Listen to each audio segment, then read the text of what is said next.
Good morning everyone. बच्चों, आज हम इस क्लास में यूपी बोर्ड की क्लासेस स्टार्ट कर रहे हैं। यानी आज से हम जो यूपी बोर्ड है, बहुत ही आसान बोर्ड इवैल्यूएशन के मामले में, कि अगर आप नॉर्मल सा भी कुछ भी लिखाते हैं तो नंबर मिल जाते हैं, है ना। लेकिन ये पढ़ाई जो है वो आपके काम की नहीं है, ये आपको अभी समझ में नहीं आ रही है। ये वक्त आने पर आपको समझ में आ जाएगी, जब आपको ठोकरें लगेगी। ठीक है।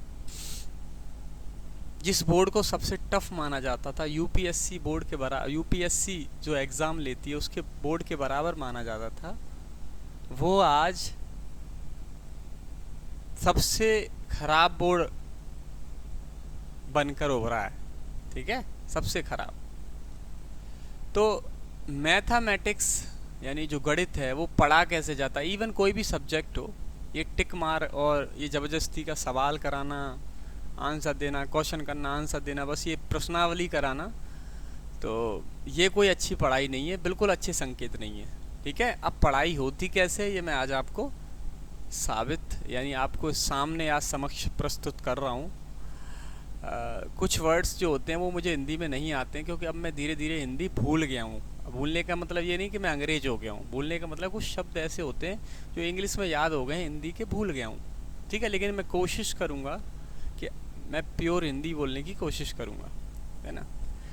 अब बात समझिए कि पहला चैप्टर आपका है क्लास 10th में, कक्षा 10 में, वास्तविक संख्याएं। वास्तविक संख्याएं पहला चैप्टर है। उससे पहले आपको सारी जो संख्याएं होती हैं उसके बारे में आपको ज्ञान होना चाहिए। जैसे प्राकृतिक संख्याएं क्या होती हैं, पूर्ण संख्याएं क्या होती हैं, पूर्णांक संख्याएं क्या होती हैं, पूर्णांकों के प्रकार कितने होते हैं, परिमेय संख्याएं क्या होती हैं, अपरिमेय संख्याएं होती हैं। समझ में आ गया। अशांत दशमलव, शांत दशमलव, तो ये सब चीज़ें, आवर्ती अनावर्ती संख्याएं। समझ में आ रही बात। तो ये आपको नॉलेज होना चाहिए। और ये नॉलेज कहाँ से आएगी, इसके लिए हमारे जो सीबीएसई बोर्ड की वीडियोस हैं वो देख लो, कोई दिक्कत नहीं, उससे भी आप हिंदी में सीख ही जाओगे। ठीक है। तो बार बार मैं संख्याओं के ऊपर वीडियो बनाऊं तो आपको भी ये दिक्कत होगी, सर संख्याओं के ऊपर ही चलते रहते हैं, आगे बढ़ते ही नहीं है। इसलिए मैं डायरेक्ट आज चैप्टर स्टार्ट कर रहा हूँ, ना कि एक्सरसाइज। एक्सरसाइज स्टार्ट करने में टाइम लगेगा। आपको पता है मेरी पढ़ाई कुछ अलग ही चलती है और सबसे हटके चलती है। ठीक है, चलें। चलो, तो पहले चैप्टर का नाम क्या है आपका?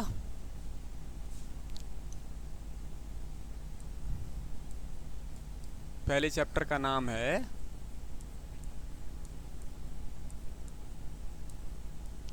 वास्तविक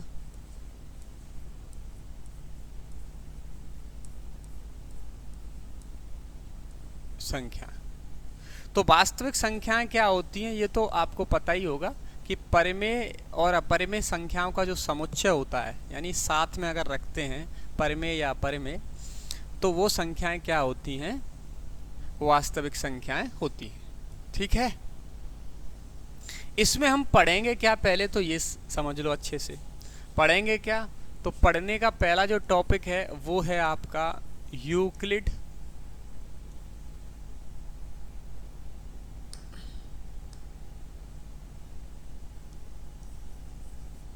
यूक्लिड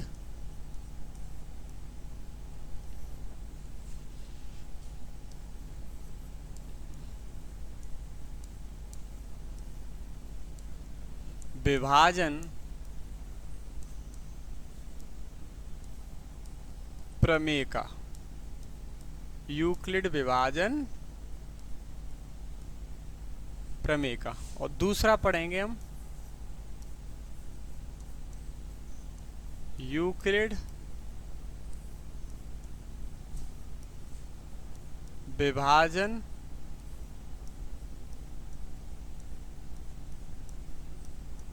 एल्गोरिथम। एल्गोरिथम। तीसरा हम पढ़ेंगे वास्तविक संख्याएं वास्तविक संख्याएं, और चौथा हम पढ़ेंगे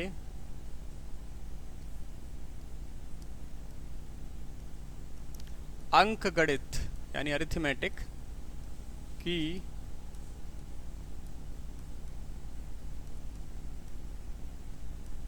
आधारभूत प्रमेय, और पांचवा पढ़ेंगे हम अंकगणित की आधारभूत प्रमेय से हम फैक्टर करना सीख जाएंगे यानी गुणनखंड करना सीख जाएंगे। उसके बाद हम पढ़ेंगे HCF व LCM, और यूक्लिड विभाजन एल्गोरिथम में इसमें भी HCF LCM आता है। यूक्लिड विभाजन प्रमेय का ही मतलब एक नया रूप है जिससे हम अब महत्तम समापवर्तक और लघुत्तम समापवर्तक निकालते हैं। ठीक है, इतना आप कॉपी करो। देखो हम जैसे आपको नोट्स बनवाते जा रहे हैं वैसे आप बना लीजिए, ये ना किसी बुक में मैच करेंगे। समझ में आ रही बात? हम अलग ही तरीके से चलते हैं, इसलिए बेहतर है इसकी कीमत आपको जब एक दो चैप्टर पढ़ लोगे अच्छे से, फिर आप कोई भी बुक के क्वेश्चन लगाओगे तो फिर आपको इसकी कीमत समझ में आएगी। ठीक है, तो मैं कहूँगा कि आप इसे कॉपी कर लो। ठीक, तब तक मैं साइड में हो जाता हूँ।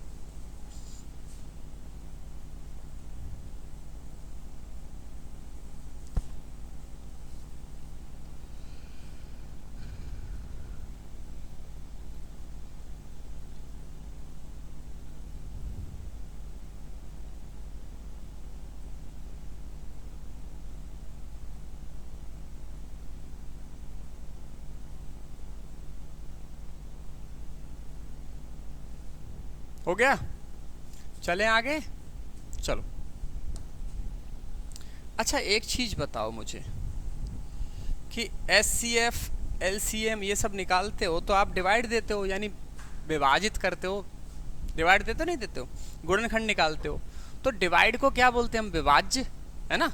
तो पहले अगर इसके बारे में पढ़ लोगे ना विभाज्यता, मतलब उससे पहले आप ये पढ़ लोगे ना विभाज्यता,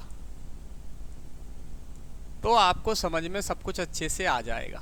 अब देखो विभाज्यता क्या चीज़ है, यानी किसी में, किसी नंबर में यानी किसी संख्या में दूसरी, किसी संख्या का दूसरी संख्या में विभाजित यानी डिवाइड जाता है तो उसका कैसे हम लिखते कैसे हैं उसको। ठीक है, तो समझो विभाज्यता में क्या है। लेट, सॉरी हिंदी में, माना A व B दो पूर्णांक, अब पूर्णांक मैं नहीं बताऊंगा, पढ़ लो पिछले क्लास में जाके।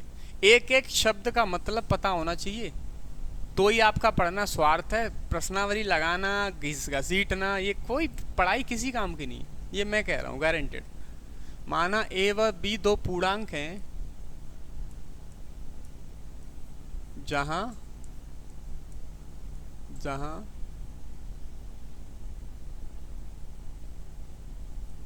A is not equal to, या फिर एक काम कर लो, B is not equal to 0। इसका मतलब है कि B की जो वैल्यू है वो 0 नहीं होनी चाहिए। जहां तब एक नए पूर्णांक, तब एक नए पूर्णांक,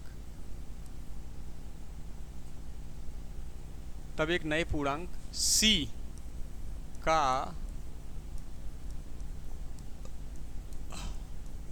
अस्तित्व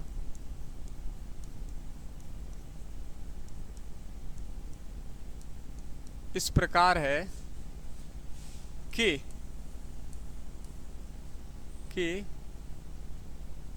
हाँ, C का अस्तित्व इस प्रकार है कि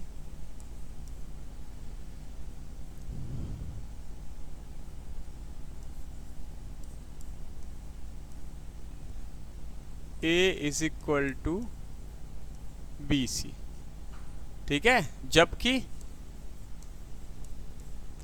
B A को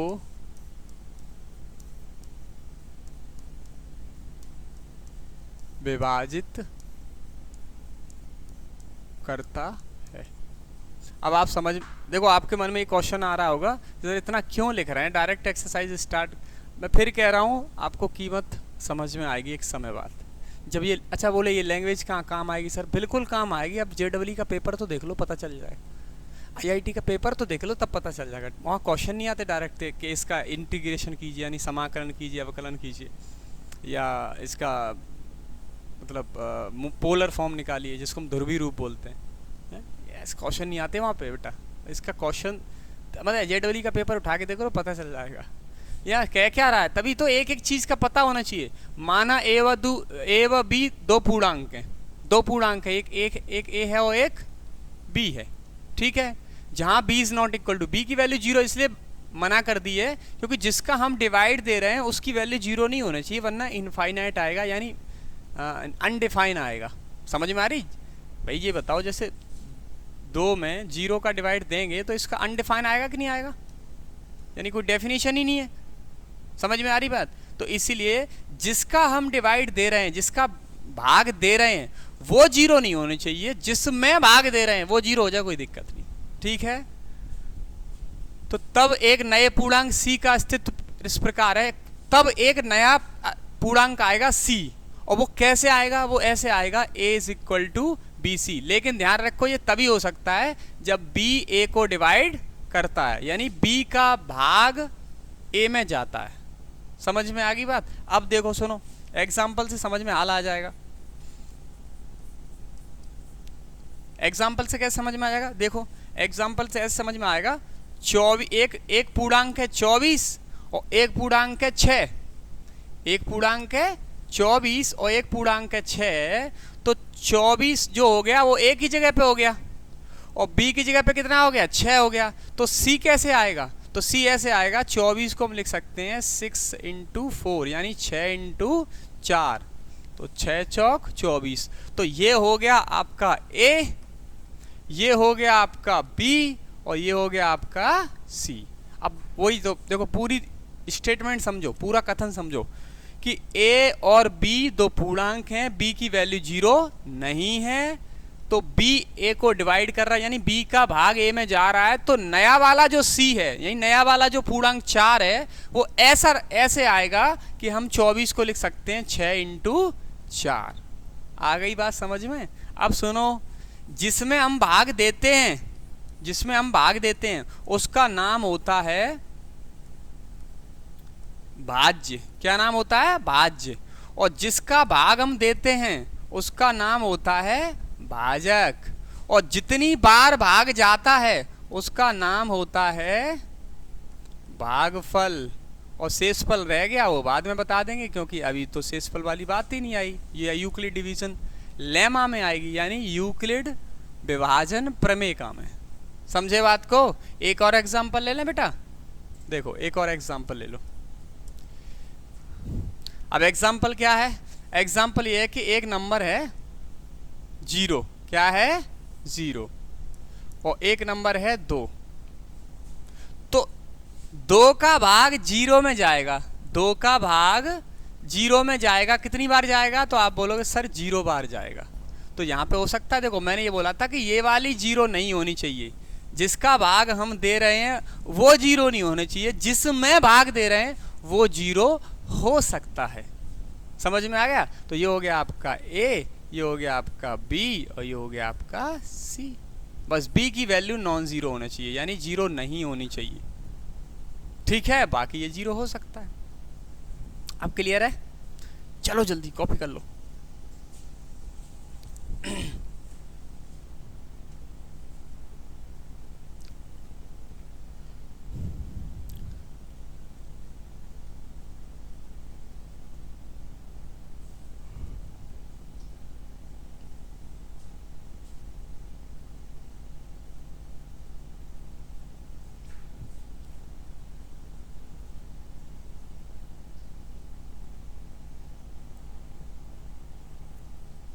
हो गया? आगे चलें? चलो एक और एग्जाम्पल समझो, क्लियर करके चलेंगे हम। एग्जाम्पल ये है कि मान लो एक नंबर है अब यहाँ पे जो एक नंबर ले रहा हूं मैं 18, क्या 18 में 4 का डिवाइड जाएगा? क्या 18 में 4 का भाग जाएगा? तो आप बोलोगे सर नहीं जाएगा।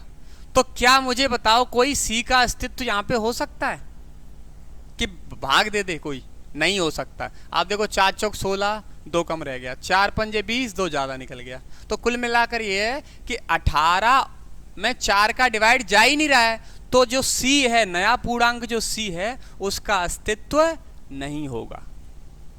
समझ में आ गई? अगर होगा तो कुछ नए तरीके से होगा। वो कैसे समझेंगे? यूक्लिड विभाजन प्रमेय का। ठीक है, अब और चीज समझो तुम।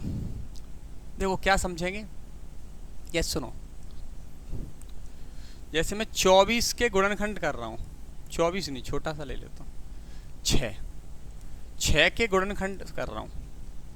तो 6 का गुणनखंड क्या होगा? यानी जिसमें 6 का भाग जाए, जिसमें 6 का भाग जाएगा तो 1 का जाएगा, 2 का जाएगा, 3 का जाएगा और 6 का जाएगा। समझ में आ रही बात?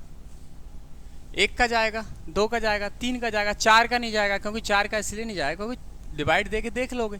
और एक चीज़ बता दूं अच्छे से भाई, जैसे कोई नंबर है, जैसे नंबर है कोई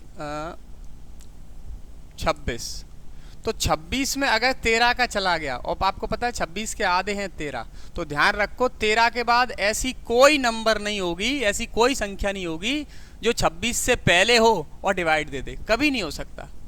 अगर कोई संख्या में आधे का, आधी संख्या का डिवाइड चला जाए, भाग चला जाए, तो फिर ध्यान रखो बीच में ऐसी कोई नंबर नहीं आने वाली जो डिवाइड दे दे, फिर तो वो पूरे का ही डिवाइड जाएगा। यानी 26 में 13 के बाद सीधा 26 का ही डिवाइड जाएगा। समझ में आ गई बात?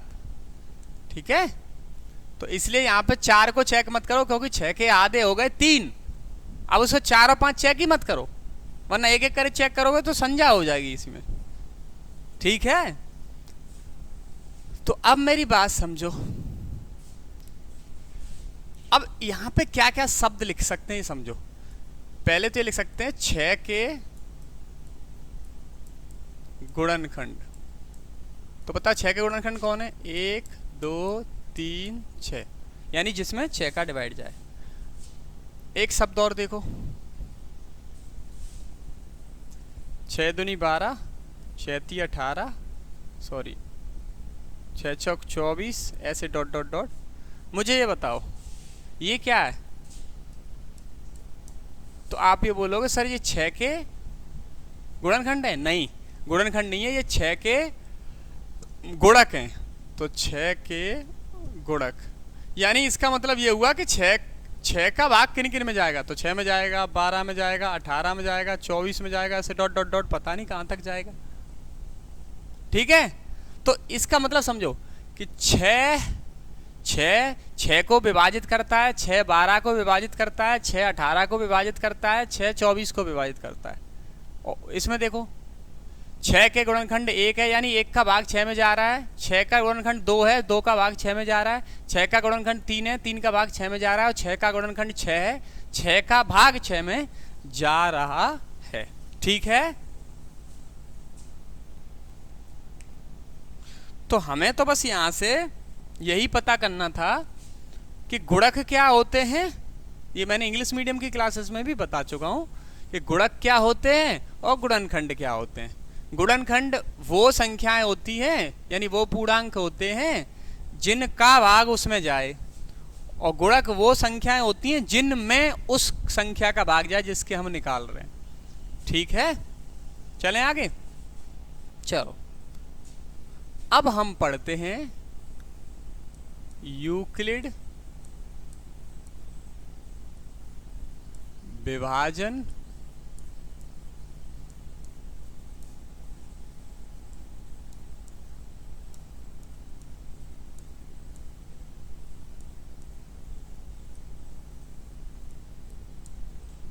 प्रमेय का। ठीक है, यूक्लिड विभाजन प्रमेय का।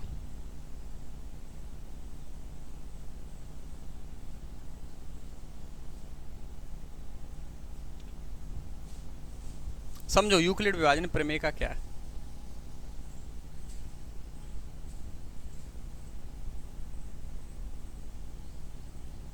माना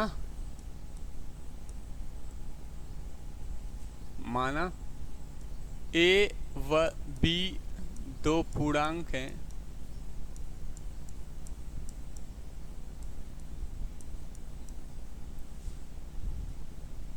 ए व बी दो पूर्णांक हैं जहां ए इज नॉट इक्वल टू 0, यानी ए की जो वैल्यू है, दिख रहा है, हाँ, ए की जो वैल्यू है वो 0 नहीं होनी चाहिए, तब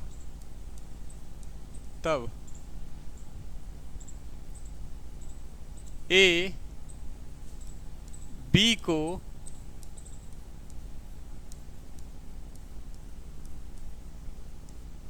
इस प्रकार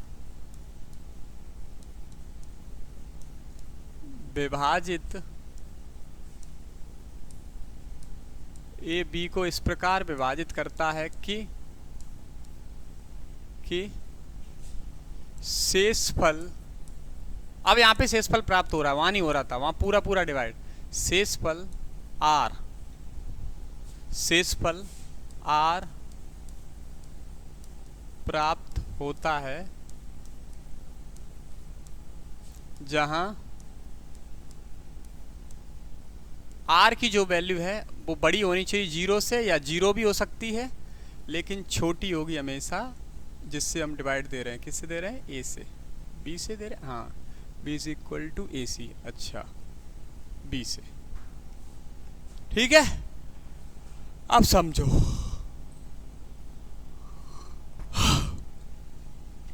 अब ऐसे कैसे समझ में आएगा, समझो, एक एग्जाम्पल के जरिए समझो। जैसे दो पूर्णांक हैं आपके, एक ले लिया हमने 25 और एक हमने ले लिया 3, कितना ले लिया, 3। तो वो ये कह रहा है कि 25 में 3 का अगर हम डिवाइड देंगे तो जितनी भी बार जाएगा मैक्सिमम 3 अट्ठे 24, तो शेषफल बचेगा, तो शेषफल कितना बचेगा, 1, 3 अट्ठे 24, 1 बच गया आपका। तो इसको हम क्या बोलेंगे, शेषफल, यानी रिमाइंडर। इसको तो जानती होगी, जितनी बार भाग जाता है भागफल, इसको भाजक, इसको भाज्य। अब यहाँ पे, वहाँ जो हम डिविजिबिलिटी पढ़े थे, विभाज्यता, और यहाँ पे यूक्लिड विभाजन प्रमेयिका में फर्क क्या है, फर्क बस इतना है कि वहाँ पे जो शेषफल है वो नहीं बचना चाहिए, क्योंकि विभाज्यता मतलब पूरा पूरा भाग जाना चाहिए, और यहाँ पे पूरा पूरा जाए या ना जाए, हमारा शेषफल बच जाए, 0 बचे शेषफल, चाहे कुछ भी बचे, वो वहाँ पे दिया है। अब थोड़ा सा अच्छे से समझने का प्रयास करें कि एग्जाम्पल के जरिए आप कैसे समझ सकते हैं। सुनो, हमने 4 का डिवाइड 18 में दिया, तो 4 चौक 16, रिमाइंडर कितना आया, 2, ओके। हमने 4 का डिवाइड 19 में दिया, तो 4 चौक 16, रिमाइंडर यानी शेषफल कितना आया, 3। हमने 4 का भाग 20 में दिया, कितना आया, 4 पंचे 20, रिमाइंडर कितना आया, 0, ओके। अब एक बात समझो, हमने 4 का डिवाइड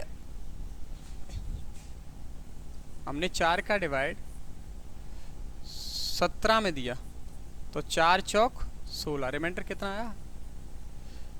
अच्छा, एक चीज देखो कि 4 का डिवाइड देने पर कितने संभावित शेषफल बच रहे हैं। देखो, 4 का डिवाइड देंगे तो हो सकता है 0 बच जाए, यानी पूरा पूरा भाग चला जाए, हो सकता है 1 बच जाए, हो सकता है 2 बच जाए शेषफल, हो सकता है 3 बच जाए, हो सकता है 4 बच जाए, नहीं बचेगा। क्योंकि देखो ना, जैसे ही मैंने 1 बढ़ाकर देखा, जैसे ही 4 शेषफल बचाने की कोशिश की, तो वो 5 बार भाग चला गया, यानी 0 रह गया शेषफल। इसका मतलब ये हुआ कि जिसका हम भाग देते हैं, हमेशा यहाँ पे किसका दे रहे हैं, ए बी को इस प्रकार विभाजित करता है। अच्छा, ए का भाग दे रहे हैं, तो यहाँ पे बी नहीं आएगा, यहाँ पे बच्चा ए आएगा, ठीक है। तो जिसका हम भाग देते हैं, उससे हमेशा शेषफल छोटा आना चाहिए। अब छोटा कितना आ सकता है, तो या तो 0, या तो 1, या तो 2, या तो 3, यानी वो जो संख्या है उससे छोटा रह जाए। जैसे मान लो किसी में मैंने 8 का भाग दिया, तो शेषफल संभावित कितने हो सकते हैं, संभावना कितने की है, 0 की, 1 की, 2 की, 3 की, 4 की, 5, 6, 7 तक संभावना। 8 शेषफल कभी भी बच नहीं सकता, क्योंकि 8 का तो हम डिवाइड दे रहे हैं, एक बार और नहीं डिवाइड चला जाएगा। समझ में आ रही बात, क्लियर है? बिल्कुल। तो इससे हमें ये समझ में आता है कि हम जो लिख रहे हैं ना, आर की वैल्यू 0 से बड़ी हो, और ये लगा है साइन किसका, इक्वल का, तो आर की वैल्यू 0 भी हो सकती है, 0 से बड़ी भी हो सकती है, 0 से बड़ी भी हो सकती है, 0 से बड़ी भी हो सकती है, लेकिन एक बार और डिवाइड देंगे तो वो ए से छोटी आएगी, यानी जिसका हम डिवाइड दे रहे हैं उससे तो छोटी रहेगी। कभी ऐसा हो नहीं सकता कि 18 का डिवाइड दें और शेषफल भी 18 ही बच जाए, 17 तक बच सकता है, 0 से लेके 17 तक। ठीक है, समझ में आ रही बात? चलिए,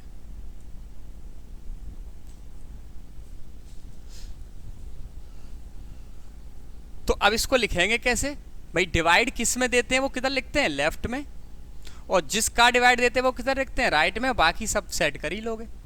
तो कैसे लिखो, सुनो, डिवाइड किस में दिया मैंने, ए बी को विभाजित करता है, तो बी में डिवाइड जा रहा है, कितने का जा रहा है, ए का, कितनी बार जाएगा, तो मैं एक काम करता हूं, यहां पे कर देता हूं क्यू, क्या कर देता हूं, क्यू, क्यू मतलब कोशेंट, भागफल, यानी बी में ए का मैंने भाग दिया, क्यू बार गया, और शेषफल कितनी बची, आर, और वो आर की वैल्यू मैंने आपको बता चुका है, यानी जहां, ये हटा दो, यहां से हटा दो, लो, जहां आर की वैल्यू 0 से बड़ी हो या 0 के बराबर भी हो लेकिन छोटी हो ए से, यानी जिसका हम डिवाइड दे रहे हैं उससे छोटी हो, यही होती है यूक्लिड विभाजन प्रमेय का। इस बी का नाम क्या होगा बच्चा, भाज्य, क्या होगा, भाज्य, तो भाज्य बराबर, इसका नाम क्या होगा, भाजक, डिवाइजर, इनटू इसका नाम क्या होगा, भागफल, तो भाज्य बराबर भाजक गुणा भागफल, प्लस इसका नाम क्या होगा, शेषफल। तो यहां से एक चीज याद कर ली कि भाज्य बराबर भाजक गुणा भागफल प्लस शेषफल, रिमाइंडर। कर लो जल्दी कॉपी, कूलर काम नहीं कर रहा है।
हो गया, चलें, चलो अब हम पढ़ेंगे यूक्लिड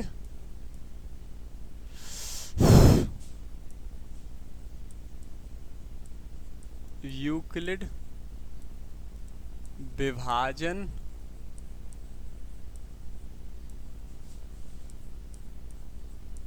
एल्गोरिथम, यूक्लिड विभाजन एल्गोरिथम।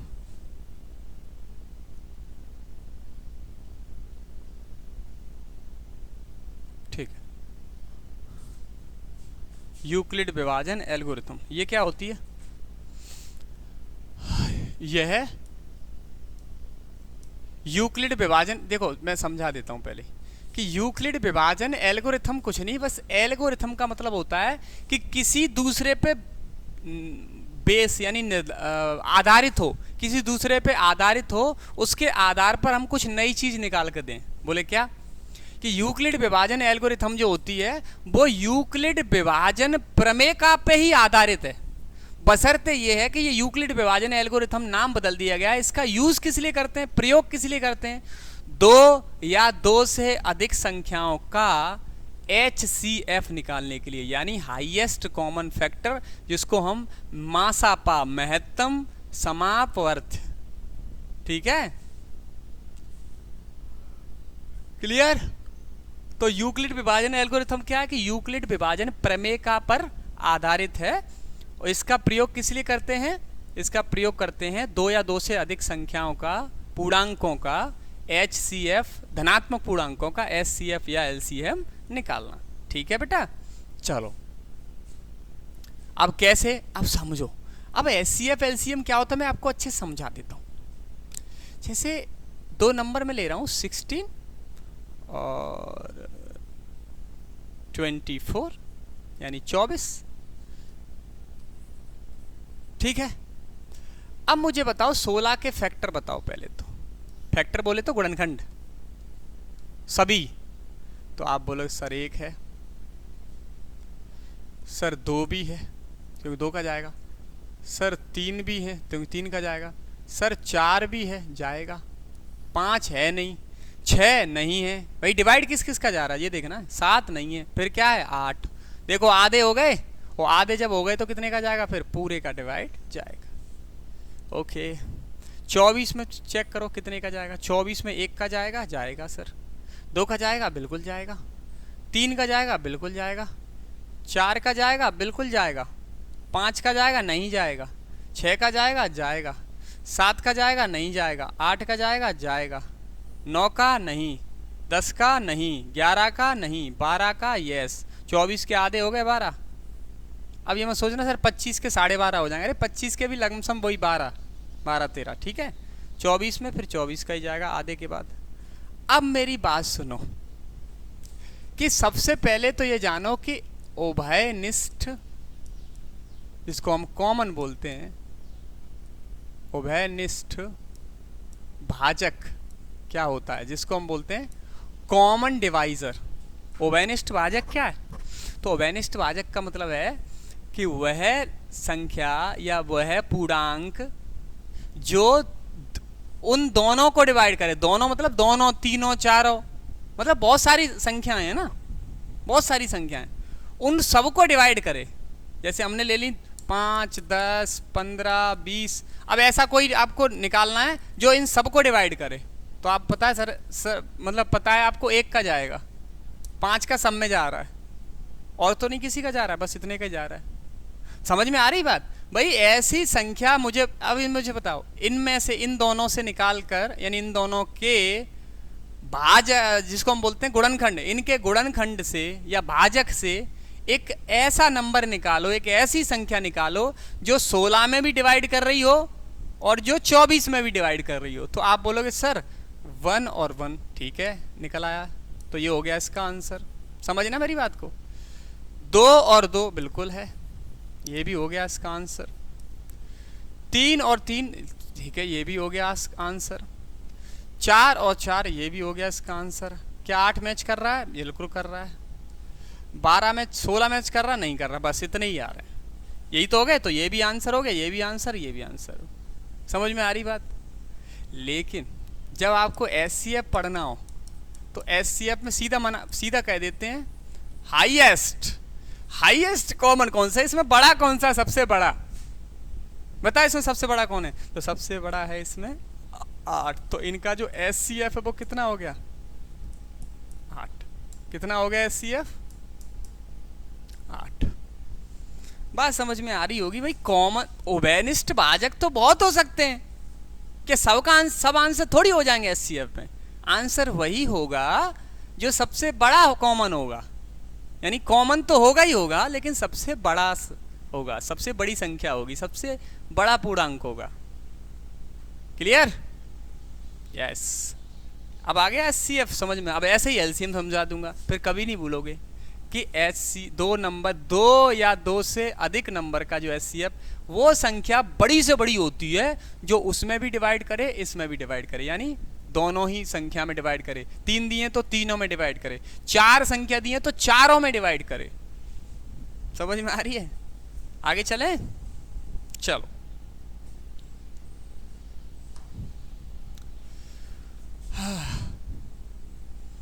अब है यूक्लिड विभाजन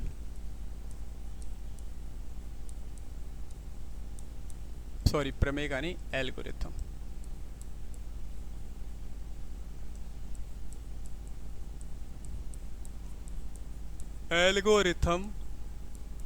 एल्गोरिथम से दो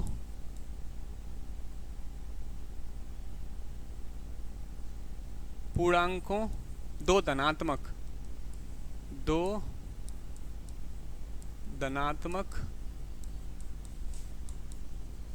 पूर्णांकों का, आज राइटिंग नहीं आ रहा सही, धनात्मक पूर्णांकों समझ में आ रहा होगा का HCF यानी मां सापा